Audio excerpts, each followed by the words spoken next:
चाकर नौतक कलमत्ती 19वीं सदी में कराची की पहली फौजी अदालत से सजाए मौत पाने वाला बागी कौन था? सख्त कड़े पहरे में एक दराज कद शख्स को इस पहाड़ी पर पहुंचाया गया जहां पहले से फांसी घाट तैयार किया गया था। फांसी की सजा पाने वाले ने इस ख्वाहिश का इजहार किया था कि वो आखिरी वक्त में अपनी धरती के दरख्त, फूल पौधे और मनाजिर देखना चाहता है। अंग्रेज फौज ने इस शख्स की आखिरी ख्वाहिश पूरी की और फांसी देने के लिए एक ऊंची पहाड़ी का इंतखाब किया जहां से ये शख्स इन मनाजिर को अपनी आंखों में समोकर तख्तादार पर चढ़ गया। इस शख्स का नाम चाकर नौतक कलमत्ती था। चाकर कलमत्ती का ताल्लुक सूबा बलूचिस्तान के मौजूदा इलाके हुब से था और उनका खानदान दरगाह जिये शाह नूरानी का मुजाविर था। गिल हसन कलमत्ती अपनी किताब कराची के लाफानी किरदार की पहली जिल्द में लिखते हैं कि चाकर कलमत्ती का ताल्लुक कलमतियों की बरजरा शाख से था। ये कम्युनिटी कराची, ठट्टा, बदीन, हैदराबाद, जामशोरो, लसबीला और हुब में बड़ी तादाद में बसते हैं। मंगू पीर का चश्मा और मकामी बगावत। कराची क़दामत, वाक़यात, रवायात में मुसन्निफ ग़ुलाम रसूल कलमत्ती लिखते हैं कि अंग्रेज़ अफसरान अक्सर व बेशतर सैर व तफरी के लिए मुख्तलिफ इलाक़ों में निकल जाते थे और मंगू पीर के कुदरती चश्मे उनके पसंदीदा तरीन मकामात में से एक थे। जिस दिन इन चश्मों की सैर पर अंग्रेज़ अफसरान जाते, इस दिन मकामी अफराद पर यहाँ आने की पाबंदी होती थी। इन इलाकों के लोग ज़्यादातर गल्लाबान थे और मंगू पीर के चश्मों से उनकी भेड़ बकरियां रोज़ाना की बुनियाद पर पानी पीती थीं। अंग्रेज़ों की जानिब से लगाई जाने वाली पाबंदी से लोग मुतासिर होते थे और उन्हीं पाबंदियों ने लोगों में नफरत के जज्बात को भड़का दिया था।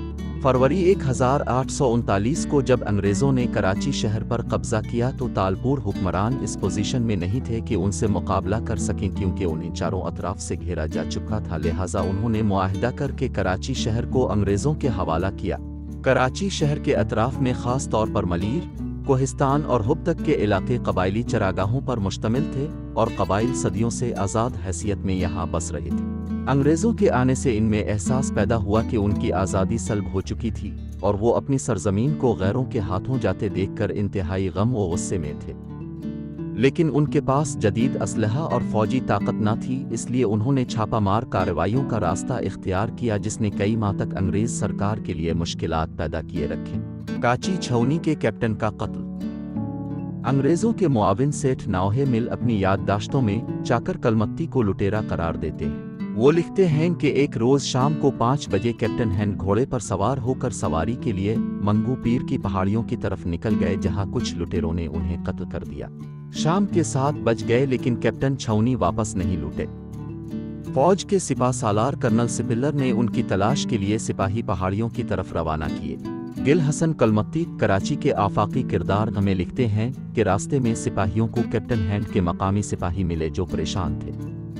उन्होंने बताया कि कैप्टन ने उन्हें एक जगह खड़े होकर इंतजार करने को कहा और खुद अपनी अहलिया के हमरा आगे निकल गए और जब बहुत देर तक कैप्टन की वापसी न हुई तो वो मकामी सिपाही कैंप की जानिब वापस आ गए। गिल हसन के मुताबिक कैप्टन हैंड का मुकम्मल नाम अलेक्जेंडर हैंड और उनकी अहलिया का नाम मिटिल्डा वॉटसन था।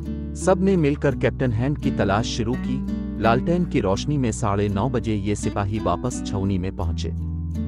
कैप्टन हैंड की लाश एक घोड़े पर देख कर्नल सिपिल्लर और नौहे मिल परेशान हो गए। सिपाहियों ने बताया कि कैप्टन की लाश एक गड्ढे में मौजूद थी और उन्हें बेदर्दी से कत्ल किया गया है। उनके घोड़े और अहलिया का कोई सुराग नहीं मिल सका। शाह नूरानी के खलीफा ने हमला किया। गिल हसन कलमत्ती लिखते हैं कि उसी रात 10 बजे छावनी में अहम मीटिंग बुलाई गई। तमाम अंग्रेज इंतजामिया में परेशानी और खौफ की लहर दौड़ चुकी थी। तमाम सिपाहियों, ख्वातीन और अफसरान के बगैर इजाज़त बाहर निकलने पर पाबंदी आयद कर दी गई और शहर के रास्तों की नाकाबंदी की गई। सेठ नौहे मिल अपनी याददाश्तों में लिखते हैं कि रात को 10 बजे कर्नल सिपिल्लर ने उन्हें बुलवाया और वो चंद सिपाहियों के हमरा उनके पास पहुंचे। कर्नल सिपिल्लर ने कैप्टन के बारे में एक खबर से आगाह किया। मैंने सिपाहियों को हुक्म दिया कि खोजी लेकर जाओ और पैरों के निशानात से कातिल का पता लगाओ। मैंने उन्हें कहा कि जब तक तुम वापस नहीं आओगे इस वक्त तक मैं छावनी से बाहर नहीं निकलूंगा। वो 3-4 घंटों के बाद लौट आए और बताया कि बुज़दिली का ये काम शाह बिलावल के खलीफा चाकर ने छठा और बदीजा कौम के 50 लोगों की मदद से किया। मैंने शहर जाकर छठा और बदीजा कौम के लोगों का पता चलाया اور بالاخر 8 افراد کو ڈھونڈ کر سخت پہرے میں انگریزوں کی چھاؤنی کی طرف روانہ کیا۔ انہوں نے کرنل سپلر کے سامنے اقرار کیا کہ وہ شاہ بلاول کے خلیفہ چاکر کے مرید ہیں اور یہ قتل انہوں چاکر نے کرایا ہے اور وہ اس وقت ان کے ساتھ تھے۔ انہوں نے یہ کام کیپٹن ہینڈ کے کوٹ پر موجود چمکتے تمغوں کے لالچ میں کیا ہے۔ چاکر کو حوالے کرو، حملے کے لیے تیار رہو۔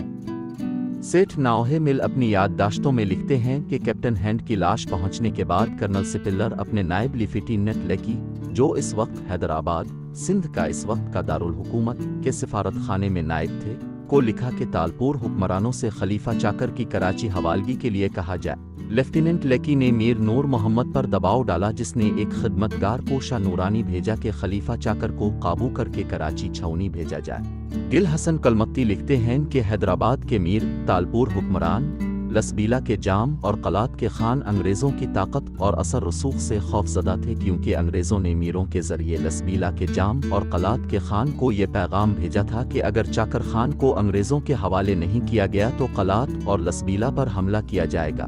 اس وقت کے کلمتیوں کے سردار ملک ابراہیم، جو کوہے کے سردار جام مہر علی اور برفتوں کے سردار ملک احمد خان سے بھی اس سلسلے میں رابطہ کیا گیا۔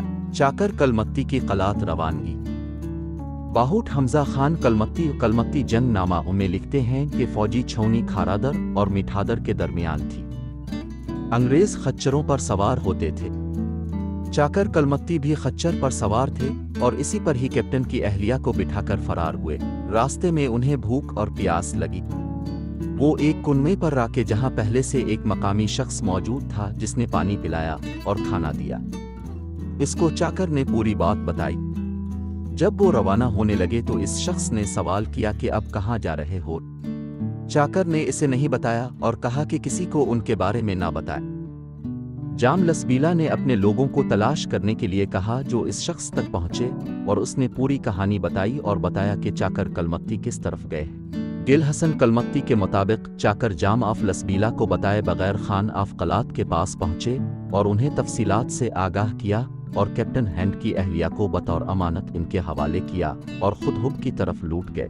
کلمتیوں کے سردار مک ابراہیم کلمتی نے خان آف قلات سے رابطہ کیا اور بتایا کہ انگریزوں نے وعدہ کیا ہے کہ اگر چاکر خان گرفتاری پیش کریں تو وہ انہیں نہیں ماریں گے، جس کے بعد خان آف قلات کے درمیان میں پڑنے پر چاکر نے کیپٹن ہینڈ کی اہلیہ کو باعزت طریقے سے کراچی بھیجنے پر رضامندی ظاہر کی اور ساتھ میں یہ بھی کہا کہ جب تک انگریز کراچی خالی نہیں کریں گے وہ اور ان کے ساتھی ہتھیار نہیں ڈالیں گے اور حملے جاری رہیں گے۔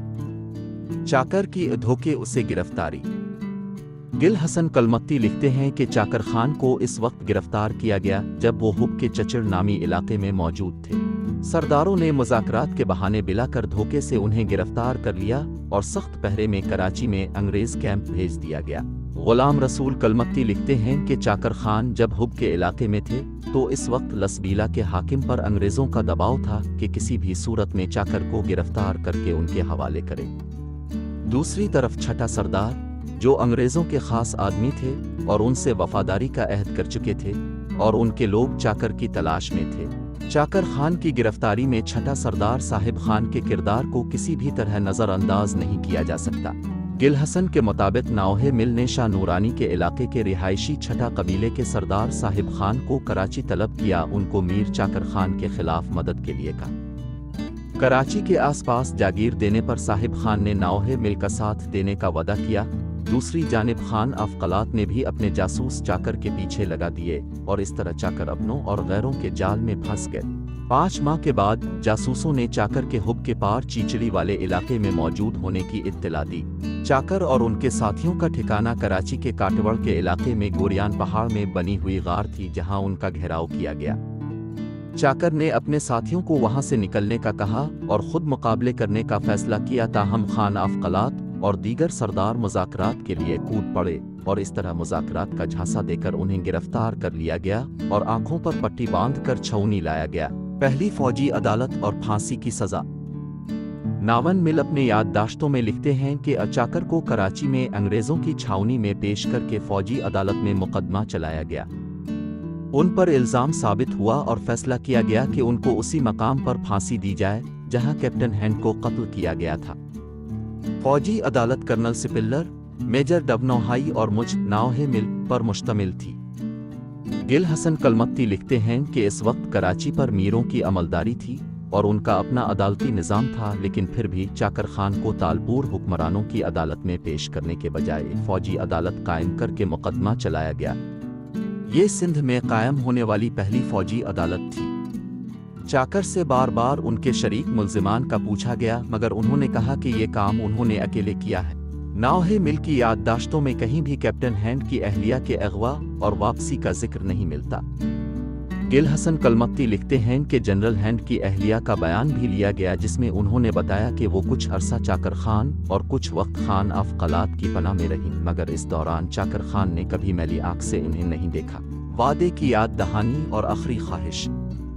कबायली सरदारों ने अंग्रेज सरकार को उनका वदा याद दिलाने का फैसला किया कि अगर चाकर गिरफ्तार हुए तो उनको जिंदगी बख्श दी जाएगी।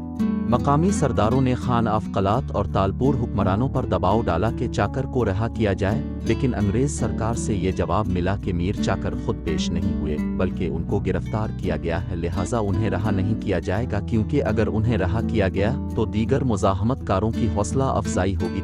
चाकर से इनकी आखिरी ख्वाहिश पूछी गई तो उन्होंने कहा कि वो मुझे किसी ऊंची जगह पर फांसी दी जाए और जिंदान से लेकर फांसी घाट तक आंखों पर पट्टी ना बांधी जाए, ताकि मैं आखिरी सांस तक अपनी सरजमीन के दरख्तों और मनाजिर का नज़ारा कर सकूं।